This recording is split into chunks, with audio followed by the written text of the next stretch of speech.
What's up, guys? Today we'll be drinking some Ingenious and just kind of talking about, one of the breweries here in Houston that I just kind of find interesting at the moment and the hype surrounding all of it and stuff. So, anyway, before we get to that, this is Ingenious. So I'm on a float grapefruit session IPA, 5% ABV, Citra lemon drop, Cascade hops, can back on the 4th. I've had it before, but I've never reviewed it, so I'll give a little bit of a review or kind of talk about it as I'm, I don't know, talking about all this. But anyway,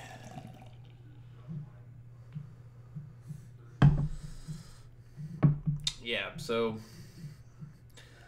slightly murky, dark, orangey, hazy. Almost looks like there's some oxidation to it. Anyway, yeah. So today is today 29th. 29th. And so there's another Urban South release with some more fruited sours, the smoothie style that they do.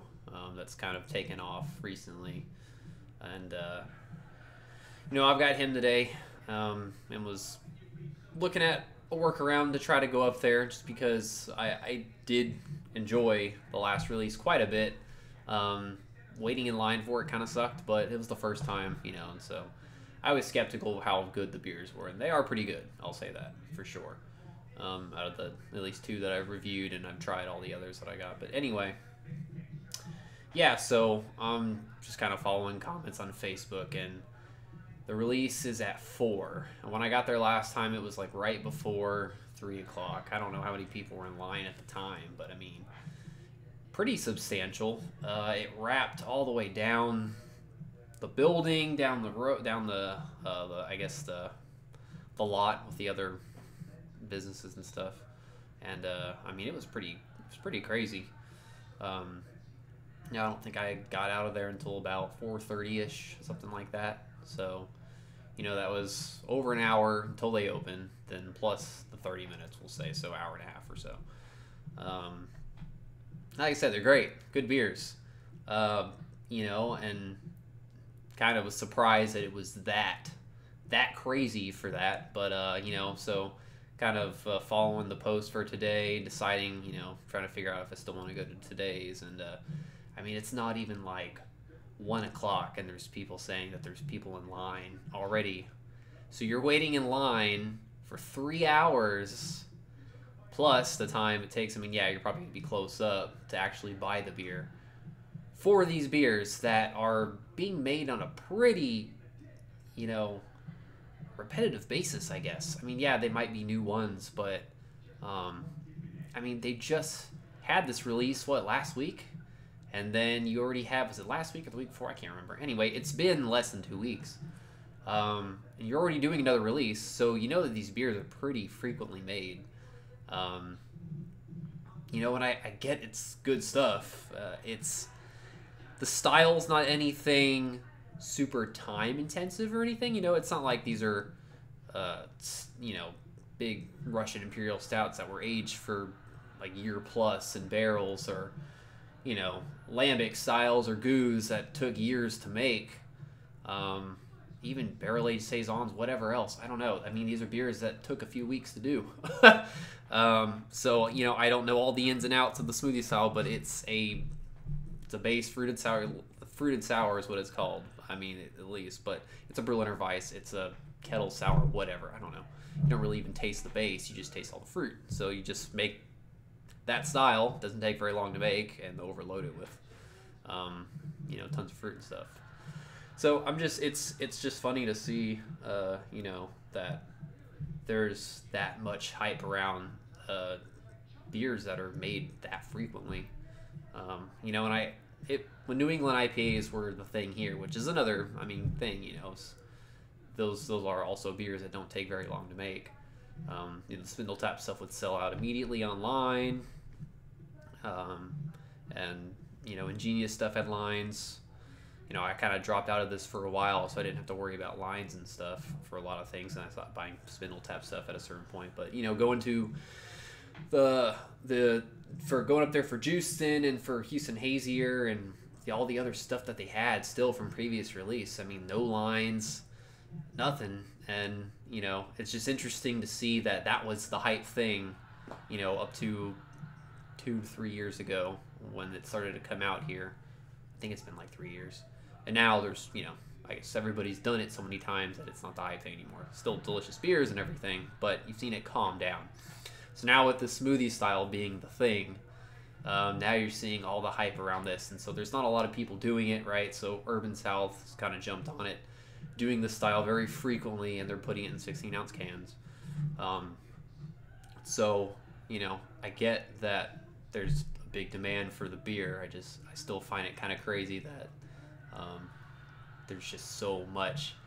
Like, even with Spindletap, I mean, for people, I don't remember people waiting for 4 hours in line, 3 hours, whatever, how long this is for, you know, I mean, when we used to go to Jester King for stuff, yeah, if Atrial was released, you would see that, but that's a beer that took, you know, a year to make, longer.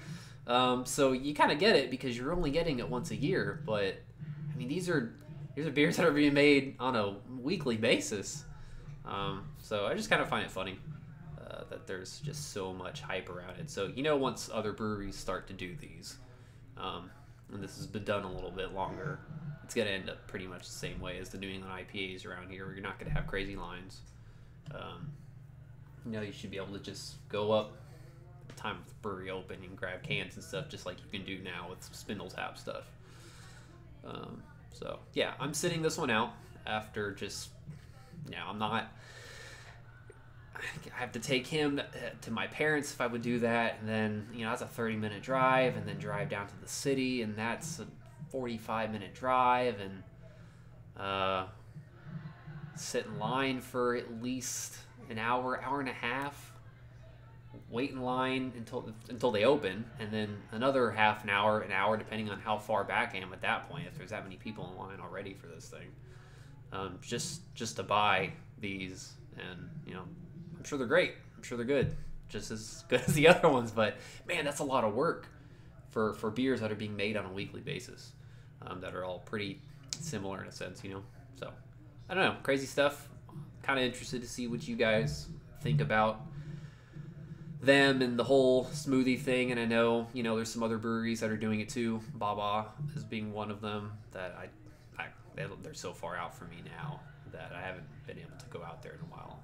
So I'm sure there's hype for that stuff too. But yeah, I mean, what do you guys think about this? I mean, it's kind of seeing the same kind of trend as when New England IPAs burst out here. So I think it's overhyped in a sense, you know, and I think it'll calm down eventually once more people start doing this, or people have had it enough that they're like, okay, what's the next thing? Who knows what the new thing is going to be after that? But yeah, anyway, so drink a little bit of this now that I've talked about all that. But yeah, so I've had this one a few times. You know, you get that West Coast type of pininess on the aroma, I think, from the Cascade hops mostly. Definitely some grapefruit. My allergies are kind of sucking right now, so since the smell isn't all that great. But pretty hazy. Yeah, for 5% session New England IPA, it's pretty cloudy, so give it a taste.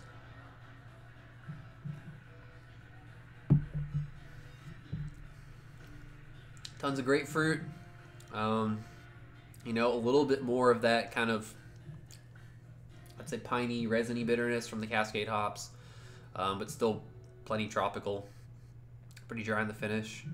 I don't know, I think it's just super tasty, even with the grapefruit added. I'm not really big on like adding extra stuff to New England IPAs.